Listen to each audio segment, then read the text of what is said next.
other words, in the 4 minutes and 11 seconds following a jackpot, Hikari is effectively immortal.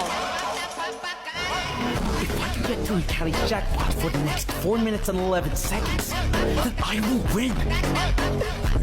It's a loser's thing. Right there! Here's up the